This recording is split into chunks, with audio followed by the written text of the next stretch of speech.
Oh, guys, welcome to another episode of Bill on Bikes. We're inside my facility, the Motorcycle Garage in Phoenix, and we have a really cool project coming up with this 2008 CVO Springer front end. Stick around.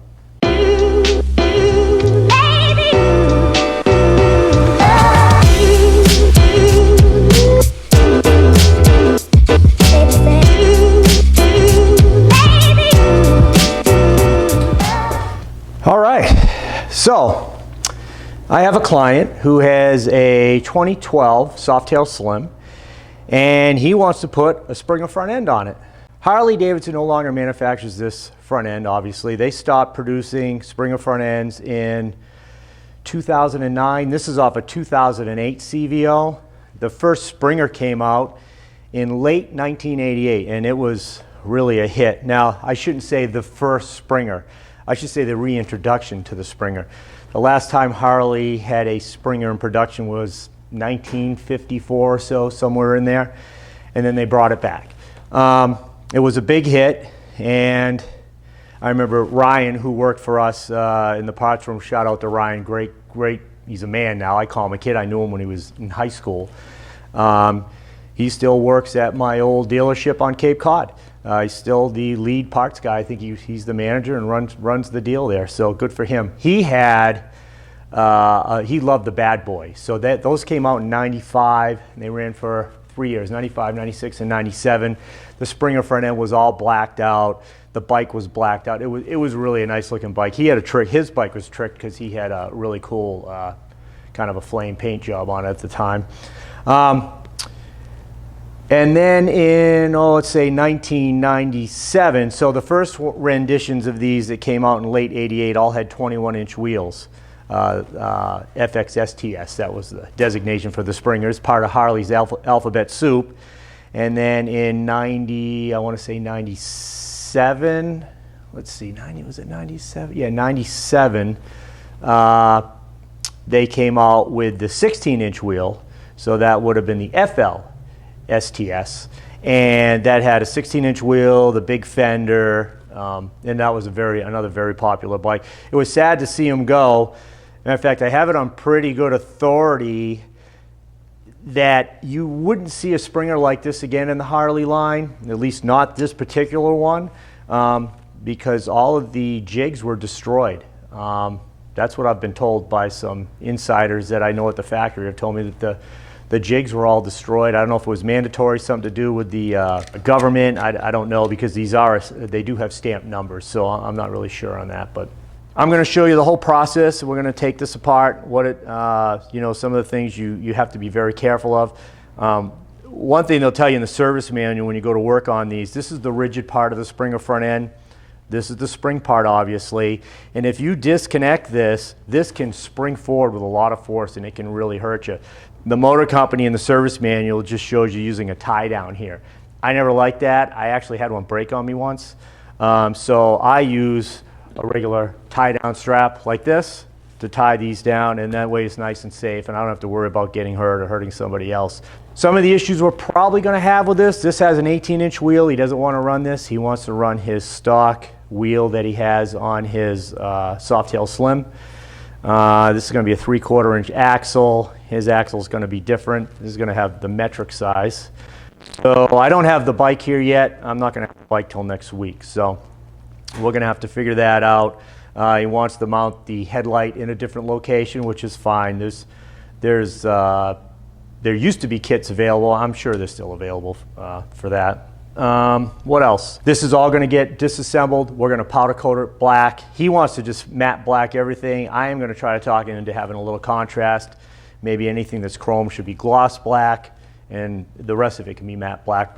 And I'm not sure if he wants to paint the headlight bucket or not. I think he just wants to do it in black, but we'll see. Some of the things that made the Harley Springer front end unique. First of all the Paco Springers and any of the earlier stuff that was around, even the Springers that are around today, DNA Springer, they just have bushings down here in the lower rockers. Harley was very unique, and they had a spherical bearing. Harley's engineering is always, top notch. They go out of the way to make a really good product, and this this bar none is the best Springer you can get. Unfortunately, you can't buy them anymore. Well, one more thing before we get into why the customer and how he ended up with this Springer. It was also a shock here for dampening, is where, if I can pick this up, look at that, I'm gonna roll this around here. But you can see the shock here that was used for dampening.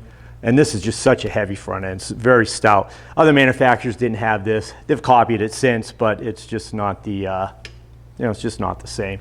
Just a great front end. Anyway, like I said, you can't get these anymore. It's even difficult getting parts. So, my client found this particular CVO, that stands for Custom Vehicle Orders, which is very unique with Harley when they do CVOs. That's a two-person team that follows that bike all the way down the line from the beginning to the end, to the completion of the build, is where the normal assembly line, multiple people, I don't know how many, but multiple people touch the bike, which is very unique, and I've always applauded Harley for that. So anyway, he found this CVO, another customer had taken it apart, engines in pieces, I guess frames in pieces. He couldn't get it back together. So he bought it, I want to say somewhere around $4,500, and he's only going to use the front end, and he's going to part out the rest. I actually have seen these Springer front ends for going well over $5,000, one that's in really clean shape. So, paying $4,500 for a complete bike, and he's going to part out the rest of it, that's actually not too bad of a deal. So I think he did okay. So what we're going to do is I'm going to disassemble it. I'm going to let you watch that process. We'll get everything out to powder. We'll get it back. We'll reassemble it. We're not really going to have issues as far as rake and trail goes. The 2012 Softail Slim would have been 31 degrees.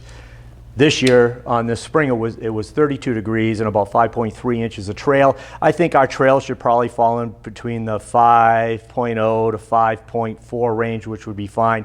I won't do anything that's not safe.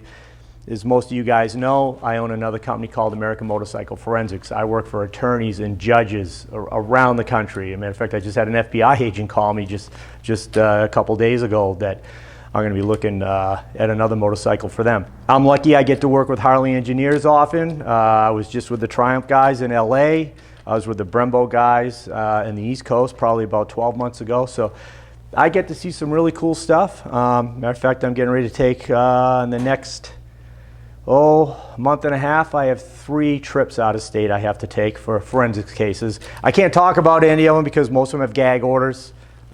This is kind of how it goes. That's the legal system. The reason I say that is I won't do anything that's not safe. So it has to be safe and it has to be functional. It's just not something that's going to look good and get down the road and get somebody hurt. So we don't do that type of work here. So we'll make sure everything's nice and safe and looks good, and you're going to come along as we do this project. So enjoy watching the disassembly. I may stop it here and there and give you a couple tips as we go along. So we'll talk to you soon.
Okay, as you can see, we have our Springer front end all disassembled. I'm going to try to talk him into doing gloss black on anything that was chrome, and then he can do the matte black on anything that was powder coated orange, but we'll see if he wants to do that. We still have to remove the lower rockers and press out the spherical bearings. Not a big deal, but that's pretty much it. We're going to get it off to the powder coater here in the next week or so, and we'll keep you in the loop. Make sure you like and subscribe on Facebook and on YouTube. We really appreciate it, and I hope you're getting a little bit of education and a little bit of history. And you know, there'll be more to come, more stories, more things going on here in the garage. Behind you can't see, we have a Fat Boy that we're doing a, I don't know, restoration style project. We're doing a lot of powder coating and things like that to it. New tire. It had been in an accident, had been stored for a while, and customer put it away, but brought it out of mothballs, and now we're going to get it going for him. So stay tuned. This 2012 Softail Slim project is going to start taking shape probably in the next week or so. The bike is going to be in the shop, and then we can see what we have to get into. So until next time, this is Bill on Bikes, Bill Miko. I'll talk to you later.